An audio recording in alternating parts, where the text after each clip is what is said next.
In a Counter-Strike match, information can mean the difference between success or failure.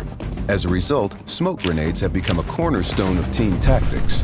With Counter-Strike 2's new game engine, we've evolved smokes and made them dynamic. Smoke grenades now create volumetric 3D objects that live in the world.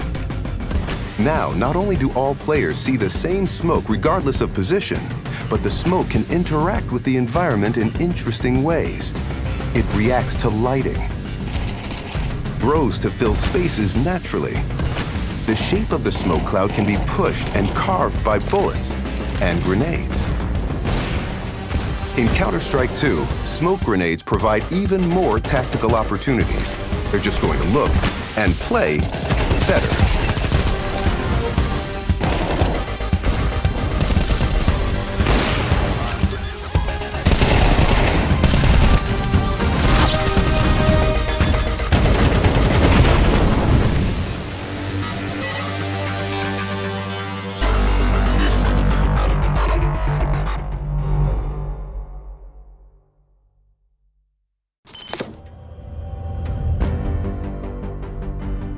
With over 20 years of history, maps are a fundamental pillar of Counter-Strike.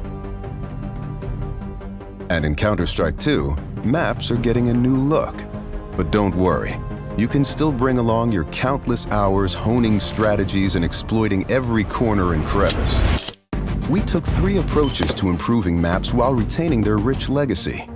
First, there are touchstone maps. Classic maps with solid foundations that players can use to evaluate gameplay changes from CSGO to Counter-Strike 2.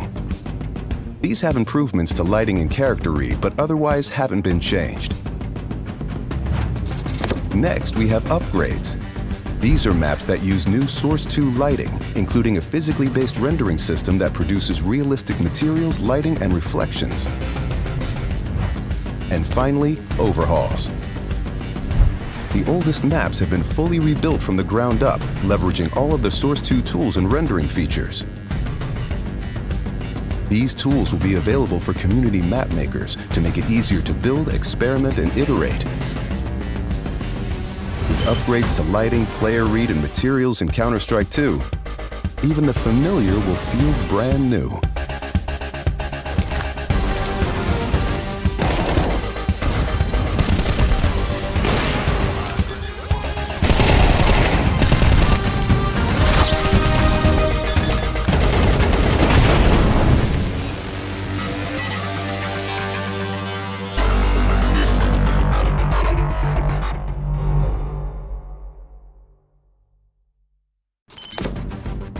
Counter-Strike is known for its visceral and satisfying gunplay.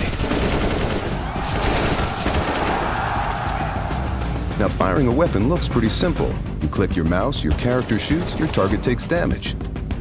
But there's a lot more happening behind the scenes. In previous versions of Counter-Strike, the game only evaluated moving and shooting in discrete time intervals, or ticks, and time between those ticks didn't exist. For the most part, the experience was seamless. But sometimes those milliseconds between click and tick could be the difference between landing or missing your shot. That's why with Counter-Strike 2, we're introducing sub-tick updates. Now the tick rate no longer matters for moving and shooting, so the server will know the exact moment you fired your shot, jumped your jump, or peeked your peek, and the server will calculate your precise actions between ticks. So what you see is what you get.